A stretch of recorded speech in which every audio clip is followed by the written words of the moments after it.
नमस्कार, मी पूजा. Leave well with diabetes या विशेष कार्यक्रमामध्ये आपल्या सगळ्यांचं मनपूर्वक स्वागत. आजच्या कार्यक्रमाच्या माध्यमातून आपण डायबिटीज म्हणजे नेमकं काय, डायबिटीजची लक्षणं काय आहेत, डायबिटीजचे प्रकार काय आहेत आणि नेमका यामध्ये आहार कसा असावा याविषयी सविस्तर मार्गदर्शन जाणून घेणार आहोत. आणि या विषयावर मार्गदर्शन करणार आहेत doctor Kapil Boravke, doctor DN Hambire आणि डॉक्टर अभिषेक करमळकर.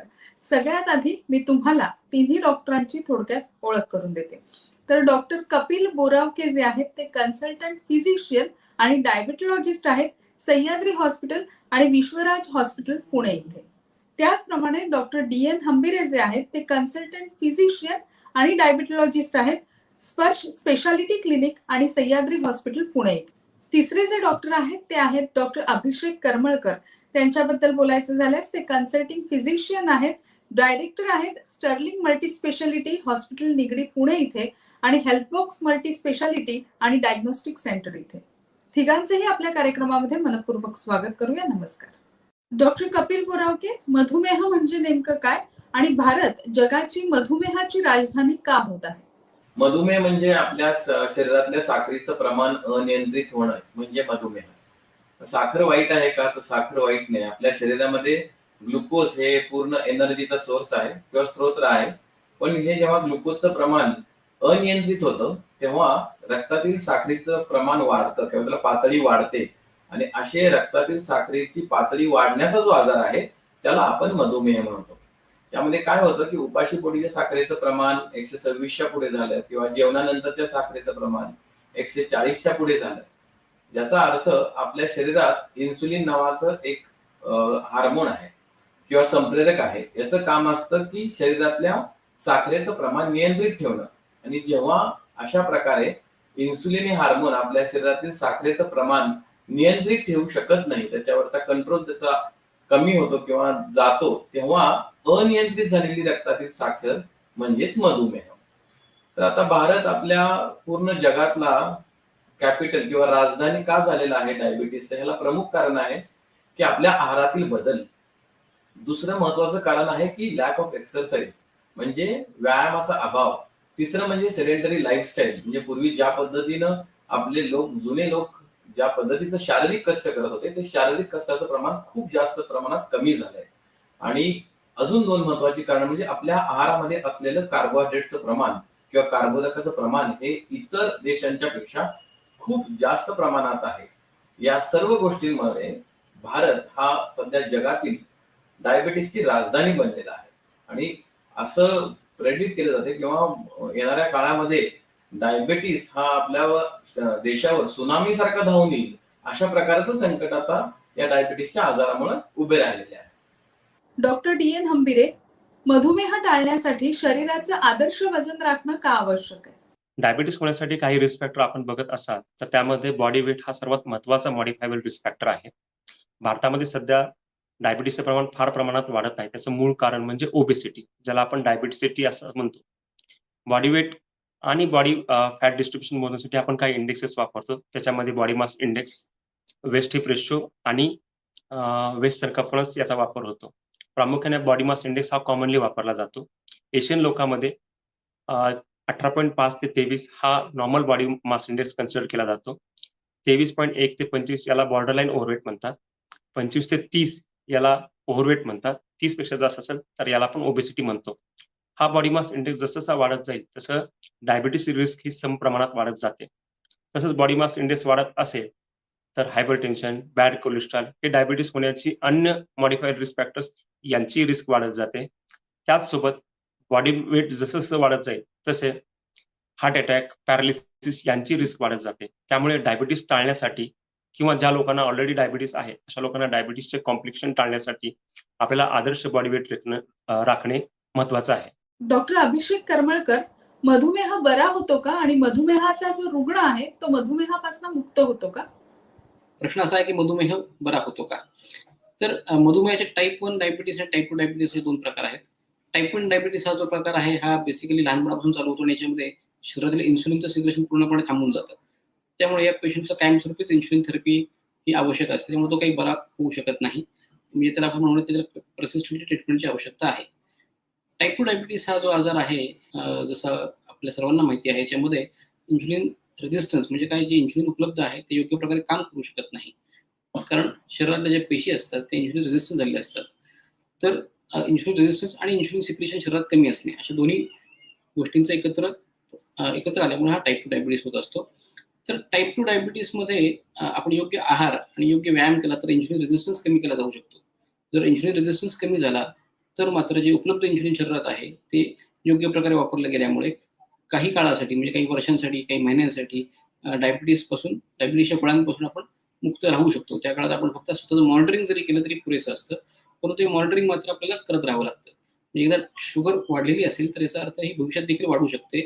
त्यामुळे मॉनिटरिंग हे कायमस्वरूपीच करावं लागतं, परंतु काही काळासाठी आपण नक्कीच व्यायाम आहारावरती याला कंट्रोलमध्ये ठेवू शकतो. तो पूर्णपणे होतो किंवा झाला असं आपण त्याला म्हणू शकत नाही, तर ही काळजी घेत राहावं लागतं. डॉक्टर कपिल बोरावके, मधुमेहाचे जे रुग्ण आहेत ते फळं खाऊ शकतात का आणि नेमकी कोणत्या प्रकारची फळं ते खाऊ शकतात? मधुमेहाचा रुग्ण फळ खाऊ शकतो का, हा खूप कॉमनली विचारला जाणारा प्रश्न आहे क्लिनिकमध्ये. तर मी म्हणेल की हे सर्व गोष्टी अवलंबून असतात की ग्लायसेमिक इंडेक्स काय आहे त्या फळाचा.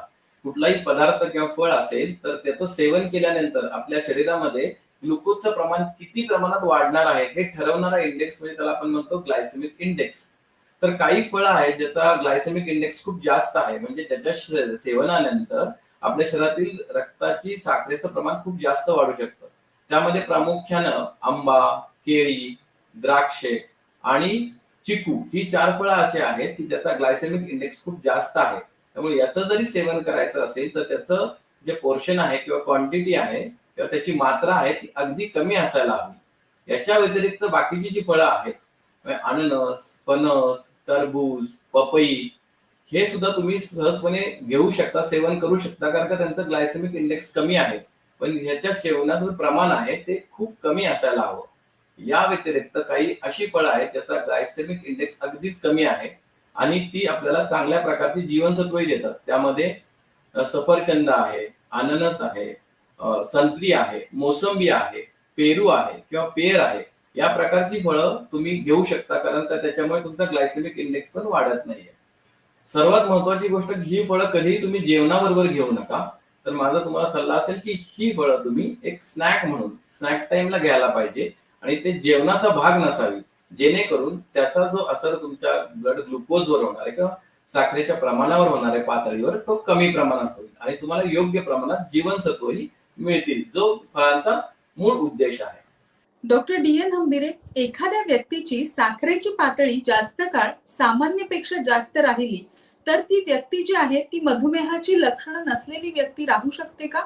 आणि मधुमेहाची सामान्य लक्षणं जी आहेत ती नेमकी कोणती? हो, नक्कीच.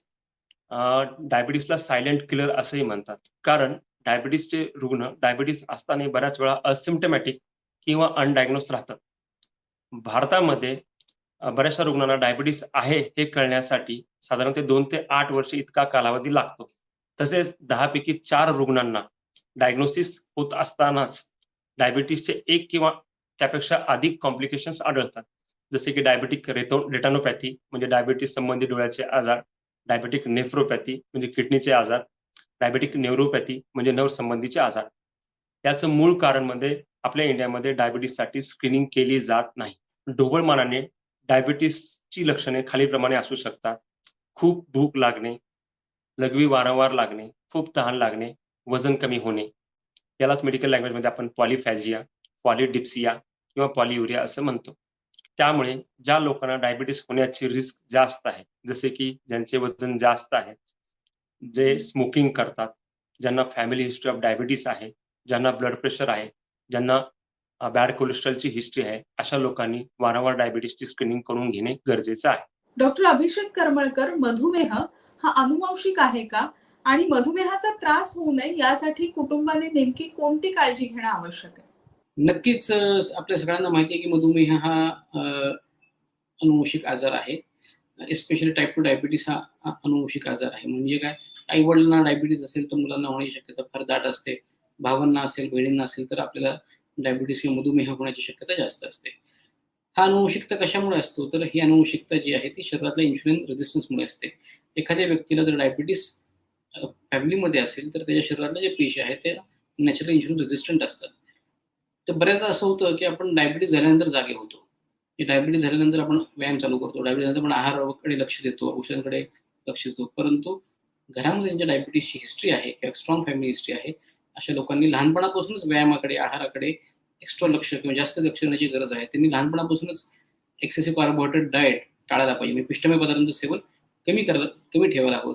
डेली व्यायाम किंवा योग्य एरोबिक एक्झरसाइज हा लहानपणापासूनच सुरू करायला हवा.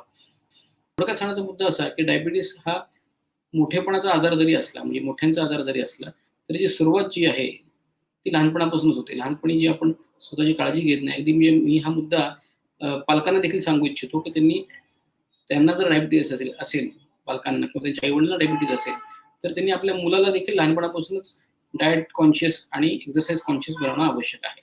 ही गोष्ट जर आपण केली तर कदाचित त्यांना डायबिटीस टाळू शकतो आपण. मोठेपणी त्यांना डायबिटीस होणार नाही, किंवा आपण असंही होऊ शकतं की डायबिटीस झाला तरी तो अत्यंत उशिराच्या वयात सुरू होऊ शकेल. लिव्ह वेल विथ डायबिटीस या विशेष कार्यक्रमामध्ये आता वेळ झाली एका छोट्याशा विश्रांतीची. कार्यक्रमामध्ये आपल्या सगळ्यांचं स्वागत. डॉक्टर कपिल बोरावके, मधुमेहाचे प्रकार नेमके कोणते आहेत आणि टाईप 1 आणि टाईप 2 डायबिटीस याबद्दल काय सांगतात? बऱ्याच वेळेस मधुमेह रुग्ण जेव्हा आमच्या क्लिनिकमध्ये येतो तेव्हा आम्हाला विचारतो की सर आम्हाला कुठल्या प्रकारचा मधुमेह आहे. तर सर्वसाधारणपणे मधुमेहाचे जे प्रकार आहेत ते 4 प्रमुख प्रकार आहेत. पहिला प्रकार आहे ज्याला टाईप 1 डायबिटीस किंवा इन्सुलिन डिपेंडन्स डायबिटीस मेलिटस आपण असं म्हणतो, ज्याच्यामध्ये पेशंटच्या किंवा रुग्णाच्या साखरेचं प्रमाण नियमित ठेवण्यासाठी इन्सुलिन देणंच गरजेचं असतं. का? तर त्याच्या शरीरामध्ये जे काही इन्सुलिन तयार होतं ते खूप निकृष्ट दर्जाचं असतं किंवा इन्सुलिन तयारच होत नाही. दुसरा आहे टाईप 2 डायबिटीस. तो टाईप 2 डायबिटीस म्हणजे non insulin dependent diabetes mellitus. त्यामध्ये तो साधारण वय वर्ष 25 नंतर होणारा आजार आहे, ज्यामध्ये रुग्णाची साखर आटोक्यात ठेवण्यासाठी गोळ्या औषधांचाही वापर केला जाऊ शकतो. का? तर शरीरामध्ये जे काही तयार होणारं इन्सुलिन आहे ते आपल्यालाही मदत करू शकतो औषधांबरोबर त्याच्या रक्तातील साखर नियमित ठेवण्यासाठी. नॉर्मली या 2 प्रकारामध्ये टाईप 1 प्रकार हा प्रामुख्याने तरुण आणि लहान मुलांमध्ये दिसतो. या व्यतिरिक्त तिसरा प्रकार आहे प्री डायबिटीस ज्याला आपण म्हणतो, किंवा इम्पेअर्ड फास्टिंग ग्लुकोज, ज्याच्यामध्ये आपण जे काही व्हॅल्यूज सांगितल्या किंवा आकडे सांगितले तर पेशंटला पूर्णपणे डायबिटीस नसतो आणि तो डायबिटीस साठी येणाऱ्या काळामध्ये त्याचा धोका निर्माण होऊ शकतो. त्याला आपण प्री डायबिटीस म्हणू. आणि चौथा प्रकार आहे की प्रेग्नन्सीमध्ये किंवा गरोदरपणामध्ये होणारा डायबिटीस, त्याला आपण म्हणतो जेस्टेशनल डायबिटीस मेलिटस. असे प्रामुख्याने 4 प्रकार डायबिटीसचे आहेत जे आपल्याला माहित असायला पाहिजे. आणि पेशंटला हे माहित असणं गरजेचं आहे की आपण कुठल्या प्रकारच्या डायबिटीस मध्ये आहोत, जेणेकरून आपल्या उपचाराची दिशा काय आहे हे रुग्णांना आणि नातेवाईकांना दोघांनाही समजून घेता येईल. डॉक्टर DN हंबिरे, दीर्घकाळात मधुमेहाच्या औषधांचा मूत्रपिंडावर दुष्परिणाम होतो का? हे कितपत खरे? मुळीच नाही, याच्याशी मी मुळीच सहमत नाही. जरी किडनी विकार होण्यासाठी डायबिटीस एक सिंगल मोस्ट कॉमन डिसीज असेल, तरी सुद्धा डायबिटीसच्या औषधांचा किडनी विकार होण्यावर फारसा परिणाम होत नाही. जेव्हा आपण डायबिटीस आणि किडनी विकार या गोष्टींचा विचार करतो, त्यावेळेस मात्र आपल्याला खालील बाबींचा विचार करणं क्रमप्राप्त ठरतं. त्यामध्ये ड्युरेशन ऑफ डायबिटीस. साधारणतः डायबिटीस झाल्यानंतर 10 ते 15 वर्षानंतर ही रिस्क वाढत जाते. जसं ड्युरेशन वाढेल तशी ही रिस्क वाढत जाते. Nature of control of diabetes, म्हणजे तुमचा डायबिटीस किती प्रमाणात कंट्रोल आहे. तुमचे ॲव्हरेज शुगर म्हणजे HbA1c जर 7च्या खाली राहत असेल, तर तुम्हाला डायबिटीसमुळे किडनीचा आजार होण्याची शक्यता फार कमी असते. याउलट जर तुमची रक्ताची पातळी म्हणजे HbA1c जर 10च्या वर राहत असेल, तर ही रिस्क कैक पटीने वाढते. कॉन्कॉमिटंट रिस्क फॅक्टर्स म्हणजे तुम्हाला डायबिटीस व्यतिरिक्त आणखीन काही रिस्क फॅक्टर्स आहेत, जसं blood pressure, bad cholesterol, obesity. हे जर डायबिटीस सोबत असतील तर किडनी विकार होण्याची शक्यता जास्त असते. काही जेनेटिक फॅक्टर्स तुम्हाला याच्याबद्दल इन्फ्लुएन्स करू शकतात. स्मोकिंग, तुम्ही डायबिटीस असताना जर कुठला रुग्ण स्मोकिंग करत असेल तर त्यावेळेस किडनी डिसीजची रिस्क ही काही पटीने वाढून जाते.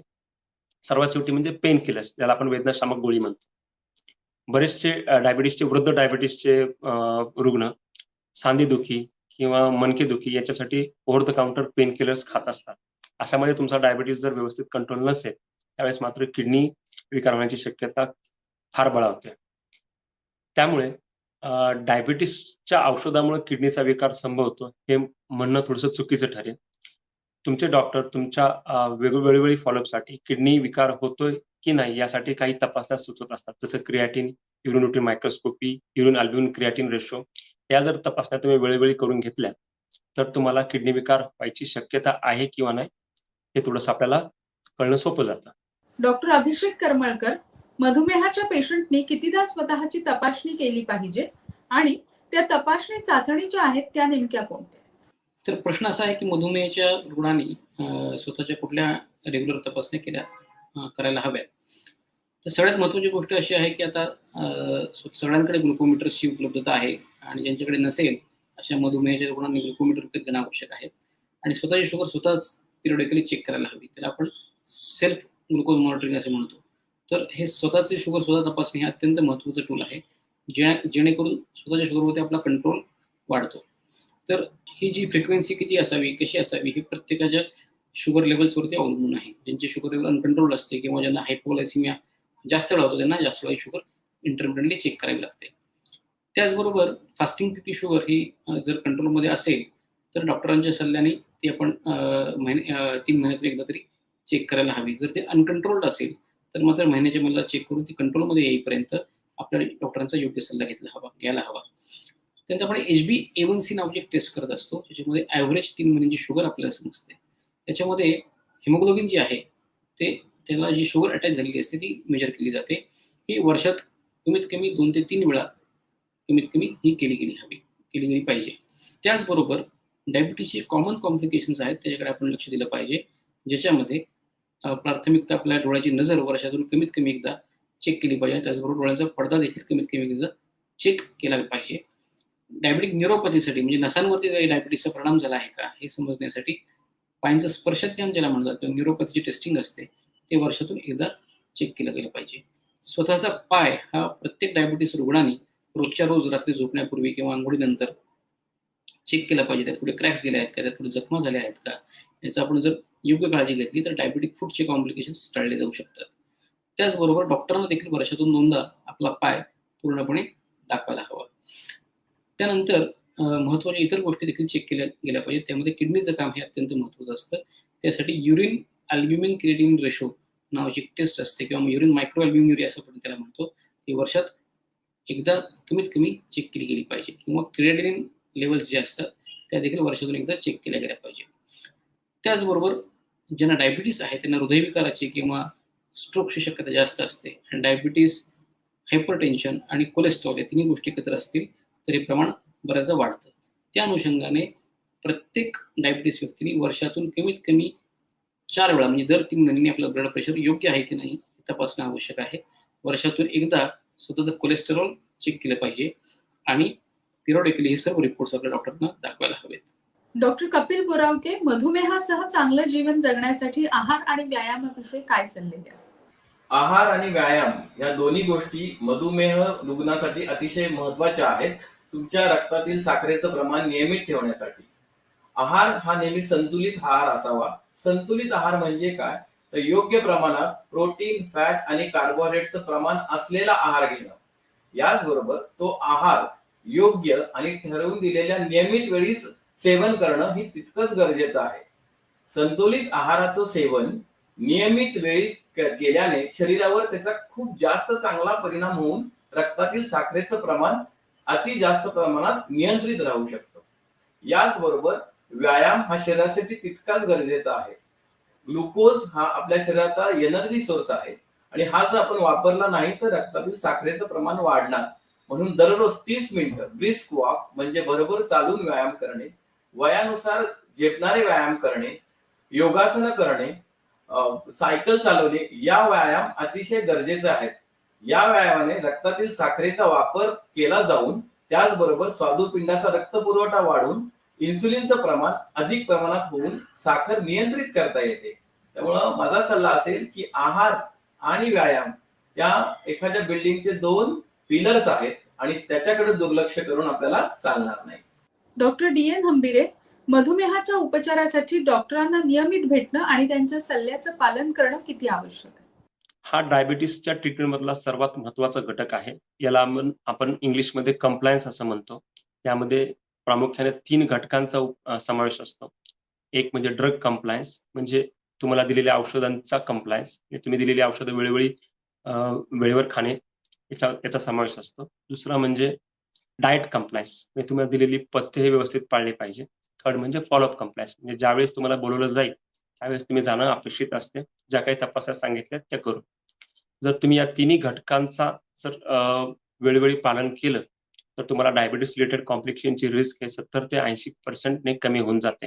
डॉक्टर अभिषेक करमळकर, मधुमेहाचं नियमित निरीक्षण आणि आरोग्य तपासणीसाठी नेमका काय सल्ला द्या? मी असं म्हणेन की सर्व रुग्णांनी आपला ग्लुकोमीटरचा वापर नक्कीच वाढवायला हवा आणि स्वतःची शुगर स्वतः चेक करण्याचे धाडस स्वतःमध्ये निर्माण करायला हवे. त्यानंतर मी असं म्हणेन की प्रत्येक मधुमेहाच्या पेशंटनी दर 3 महिन्यांनी आपली शुगर चेक करायला हवी. त्याचबरोबर HbA1c हे वर्षात 3दा चेक करायला हवं. कोलेस्ट्रॉल, किडनी फंक्शन, पायांचा नसांचा टेस्ट, डोळ्यांची पडद्याची टेस्ट ही वर्षात कमीत कमी एकदा केली गेली पाहिजे. अशा सर्व रुग्णांनी आपलं ब्लड प्रेशर रेग्युलरपणे म्हणजे दर 3 महिन्यांनी डॉक्टरांकडे जाऊन चेक करायला हवं आणि बीपीसाठी लागणारी योग्य औषधे ही घेतली गेली पाहिजे. आणि स्वतःच्या हेल्थची योग्य प्रकारे अशी आपण काळजी घेतली तर आपण नक्कीच हेल्दी डायबिटीस किंवा हेल्दी लाईफ, डायबिटीस मुक्त असं नाही म्हणणार मी, पण डायबिटीस बरोबर आनंदाने आयुष्य आपण जगू शकाल. Doctor Kapil पुरावके, doctor DN Hambire आणि डॉक्टर अभिषेक करमळकर, तुम्ही तिघांनीही आमच्या प्रेक्षकांना खूप छान मार्गदर्शन केलं. आपले मनपूर्वक आभार.